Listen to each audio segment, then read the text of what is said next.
Zia. La couverture, mais qui bouge. Ouais, c'est beau, hein. Vous êtes magnifique, là, hein. Vraiment. Hein. Moi, j'ai bien aimé, en tout cas. Ah ouais, je suis bien amusée à le faire aussi. Vous voyez, quand vous donnez un peu de mal, vous faites un peu maquiller, coiffer, vous faites un peu la fille, là, c'est formidable. Oui. Bon, c'est un livre, donc, sur les coulisses du tennis féminin. C'est ça. Et je vais vous faire une interview vérité.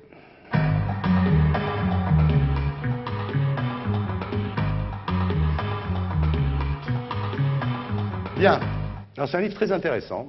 Oui, oui, vraiment, parce qu'on apprend des trucs. Alors là, d'abord, vous parlez du business du tennis féminin, et vous relevez des choses tout à fait... Enfin, une fois qu'on les a lues dans votre bouquin, évidemment, on se dit oui, c'est vrai, mais bon, on n'y avait pas pris conscience. Par exemple, qu'une fille comme Martina Hingis soit photographiée partout, c'est normal, c'est la numéro 2 mondiale, donc c'est normal qu'elle soit partout. Mais vous parlez par exemple d'une fille qui s'appelle Anna Kournikova, qui a jamais gagné un tournoi et qu'on voit partout et qui a des gros contrats de sponsoring. C'est-à-dire qu'en fait, finalement, ce que vous dénoncez d'une certaine façon dans votre bouquin, c'est qu'aujourd'hui, le tennis féminin, ça commence à être plus le look que le jeu. Oui, c'est ça, c'est ce que je dénonce, mais bon, c'est bien pour Anna Kournikova, ça me fait plaisir qu'elle gagne autant, parce qu'elle est sexy, elle est jolie, c'est vrai, mais je trouve que quand même, ce qui est important, c'est qu'on regarde le jeu des joueuses aussi. Ouais. Quand les gens viennent nous voir jouer, ils regardent d'abord, bon, c'est vrai, si elle est mignonne, tant mieux, mais ils viennent voir jouer une joueuse, quoi. Ouais. Alors, vous y allez pas de main morte, hein? Ça balance pas mal,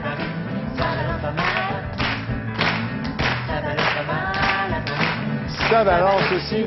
Alors la Kournikova, vous dites qu'un jour vous la surprenez dans les vestiaires avec 2 portables, un par boyfriend. Ça vous choque, ça? Non, ça me choque pas, ça me fait rigoler. Ouais. Vous pensez qu'elle a tort de... Non, elle joue avec ça en tout cas. Elle joue beaucoup avec ça, oui. Elle s'amuse bien, oui. Vous n'êtes pas jalouse? Pas du tout. Ouais. Alors toujours dans le business, vous annoncez vos gains, qui sont en brut, hein, 9 millions pour 98 par exemple, mais en fait après impôts et les dépenses de fonctionnement, il vous reste 2 millions. Ouais, voilà. Et comme vous dites, en fait, je ne vais pas gagner ça toute ma vie, donc il faut que j'en profite, parce que là, c'est... Enfin, je ne sais pas si c'est votre dernière saison ou pas, on ne sait pas encore, mais en tous les cas, ça risque. Alors, à part Steffi Graf et Lindsay Davenport, tout le monde y passe, hein, dans votre bouquin.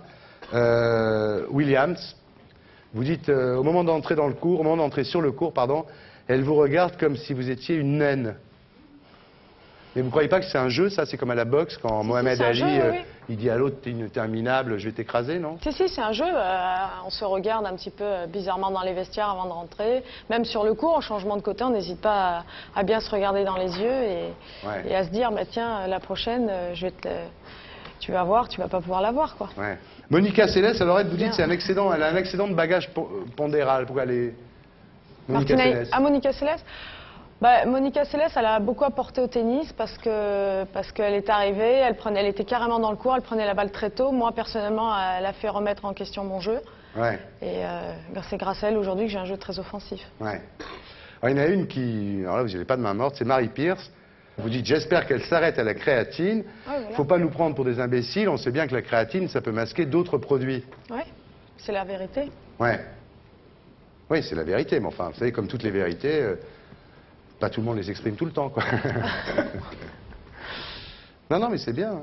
Mauresmo, vous lui reprochez, enfin vous lui reprochez rien du tout d'ailleurs, mais vous dites que c'est dommage que sa petite amie soit devenue son entraîneur parce qu'il ne faut pas mélanger... J'ai dit chacun à sa place. Ouais. C'est vrai que je trouve que si on a un coach sur le circuit, c'est à lui de nous expliquer si on a bien joué, mal joué. Je vois mal mon petit copain venir me dire oui, tu as joué comme une brêle aujourd'hui, etc. C'est pas son rôle. Il est là plutôt pour me consoler, plutôt quand j'ai perdu et être sympa avec moi quand j'ai gagné, plutôt que... Vous pensez qu'elle mélange un peu trop les... Oui, justement, en parlant de Mauresmo, l'homosexualité dans le tennis féminin, c'est un mythe ou c'est une réalité? Pas plus qu'ailleurs. Pas plus que dans le monde en général. Ouais, pas plus que dans le tennis masculin, quoi. Je sais pas, je vis pas trop dans le tennis masculin. Non, je sais pas. Oh non, je pense pas. Sur 10 joueuses, il y en a combien qui sont homosexuelles, pour voir? 2. 2, oui. Ouais. C'est comme partout, alors. Voilà, pareil. C'est comme ici, ce soir, autour de cette table. Peut-être. Belmar, il est emmerdé, là. Anconina, il est pas emmerdé, non? Catherine me dit, Anconina, il est emmerdé. Non, vous n'êtes pas emmerdé, vous, pas du tout. Vous, en tous les cas, on vous a suspecté, je dirais, d'homosexualité, et vous dites, vous niez. Vous dites, j'ai pas de mec parce que je me suis contenté, enfin, je me suis consacré à mon jeu, et si j'avais eu un mec, c'est l'expression que j'ai, j'aurais fondu comme du sucre Donc c'est vrai, en fait, vous avez sacrifié votre vie amoureuse au tennis. C'est vraiment le plateau formidable. Quoi? Vous placez deux mots et tout. Alors on recommence. Moi je suis né en 1953, j'ai 47 ans. Parce que là je suis beaucoup joué les autres. Moi j'ai 47 ans. Écoutez, Richard, Non, mais c'est le vrai. focus n'est pas sur vous. Profitez-en. C'est parce qu'il n'arrête pas de... Non, mais vous avez sacrifié. moi- Non, mais c'est fort, quand même. Vous avez sacrifié votre vie amoureuse parce que vous dites, je suis pas homosexuel. Bon, c'est vrai qu'on ne voit jamais avec un garçon. Vous dites, si on me voit jamais avec un garçon, c'est parce que je me consacre au tennis. Enfin, moi jamais, je veux dire, j'ai pas eu de petits copains attitrés pendant longtemps, des choses Ouais. comme ça, mais puis j'ai pas envie de tout mélanger, quoi. Ouais. Voilà, c'est tout. Alors, vous parlez des filles, vous parlez aussi d'un garçon, c'est Noah. Alors là, vous n'y allez pas de main morte non plus, hein.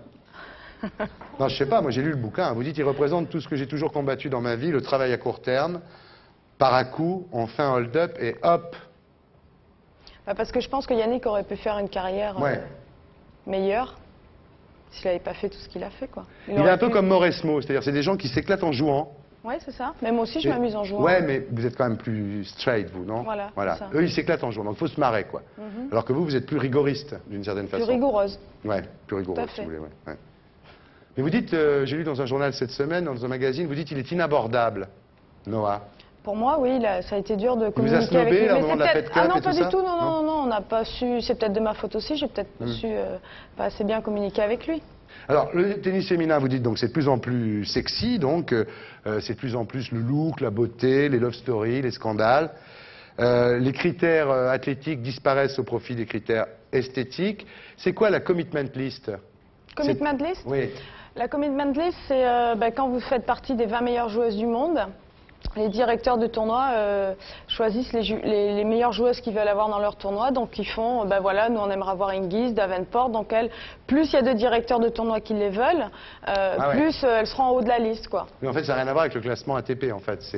Classement c'est un WTA. WTA pour vous. Oui, mais ce que je veux dire, c'est que c'est un Ah non, ça n'a rien classement à sur voir le parce look que- et c'est pas un classement sur, Voilà. sur les qualités sportives. Aussi sur les ventes de billets, quoi. Ils Ouais. estiment que Hingis Celles va qui plus remplissent. vendre de billets, ou Kornikova va plus vendre de billets que Julie Allard, ou que moi. D'accord, ouais. Voilà, donc moi je suis 5e mondiale et sur cette liste je suis 16e, quoi. Sauf quand ils auront vu ça.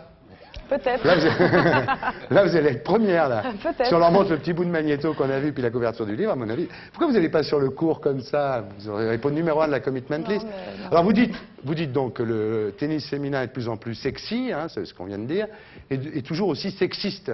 C'est-à-dire que les garçons, ça j'ai aussi appris ça en lisant votre bouquin, sont payés 2 fois plus que vous.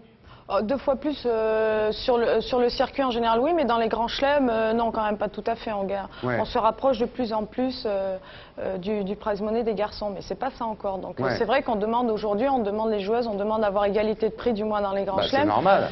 Parce que le Le tennis. spectacle des femmes est parfois plus intéressant que les hommes. Ouais. Ça veut dire qu'ils payeraient les hommes à la vitesse de la balle, en fait. Oui, c'est ça, ouais. Et c'est pas juste. Alors que les Non, femmes, nous, elles ont en des petites fait, jupettes. Dans les grands chelems, on nous dit ouais, mais les garçons jouent 5-7 et vous en jouez que 3. Mais bon, au niveau taux télévision, aujourd'hui, Ouais. on est au-dessus, quoi. Donc bon. Enfin, en tous les cas, c'est un livre très intéressant que je recommande à nos amis. Donc, c'est chez Plomb, Les dessous du tennis féminin par Nathalie Tosia. Et maintenant, après tout ça, on va vous voir jouer. Magnéto, Serge.